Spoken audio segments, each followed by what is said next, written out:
the day after this happened, or like the Monday after this happened, none of us knew what was going to come back through the door.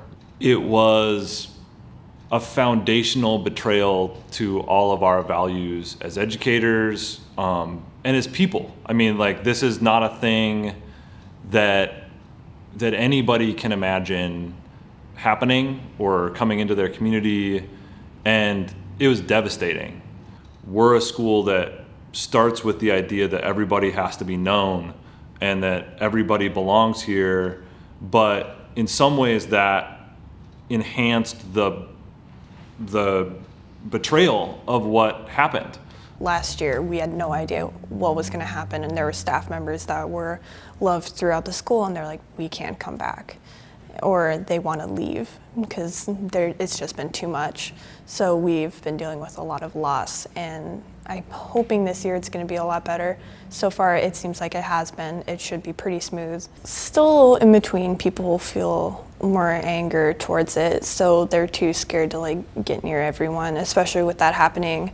My parents have said, like, oh, be careful being with this staff member. They might think that something's going on, even though nothing is, but they don't want that to happen again. They don't want the school district to think that something else is happening.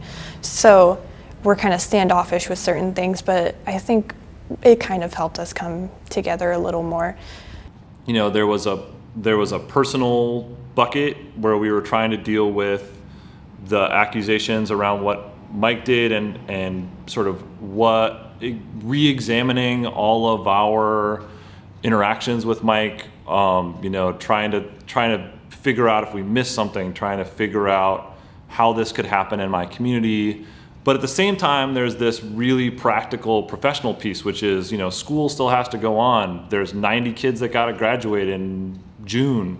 There's, you know, and also in that professional bucket, we all felt really, it was really important to all of us that we helped students deal with this so that, you know, because none of them deserve to be a part of this. So it was really important to us that that was a priority, was helping them manage that. To be honest with you, initially when things came out, I've only heard really remarkable things about A3. I've had the really great fortune to have 2 siblings who had children who went here. So I really believe in the programming that A3 offers, and the community is really behind it, and it's very, very much love the tradition that has been put together by the staff and students here, and I really believe that that's going to be something we're going to need to continue to support because it's the right thing to do for the school community. This school has helped me a lot. Middle school was really rough for me. I couldn't deal with it, but I had really great grades. So I came here to get something different, and it's helped me tremendously. I've been a better person. I can actually speak in public. I can actually go and do things. For me personally, I feel fine about everything. Everything's already figured out for me. I'm good. For everyone else, I'm really concerned because of how new everything is. No one's used to it. And so I'm scared for some students because I think they're going to quit, they're going to drop out, they're going to change schools. But I'm trying to make it so then new incoming students are going to be okay with everything and try and make sure that everything is concrete before I leave. And that's kind of why I come in during the summers and on my weekends and everything, is to make sure that this school is going to be okay for new people. But I can tell you that on the Monday after this happened, we had 15 more students than we had on the Friday before it did. And I think that tells you how valuable A3 is to our students and to our community.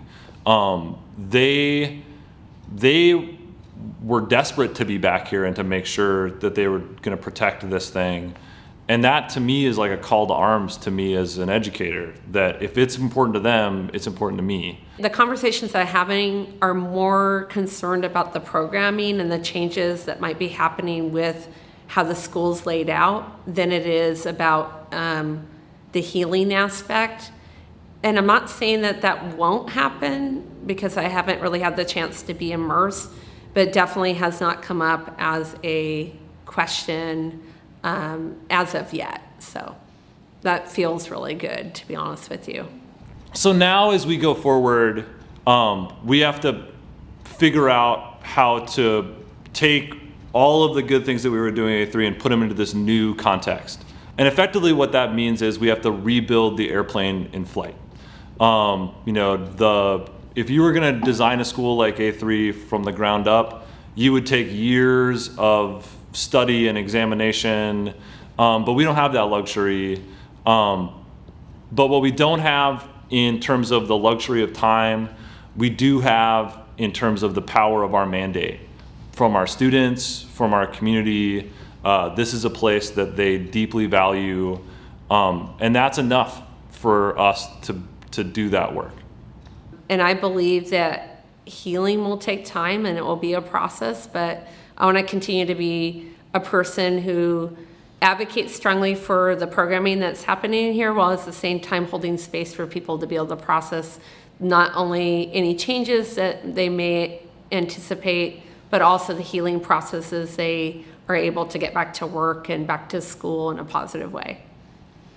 My heart just wants to see everybody. Like, I want to be back in this place with each other and be, I want to see where everybody is with this. I don't think that this is going to be done because we're in a new school year.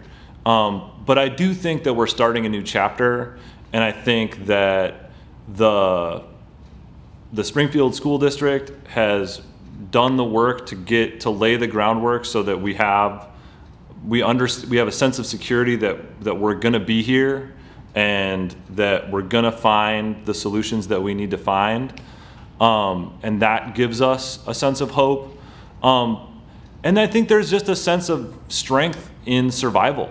There's a sense of collective strength that, the worst of this is behind us, and that we as a community have the tools to heal from this.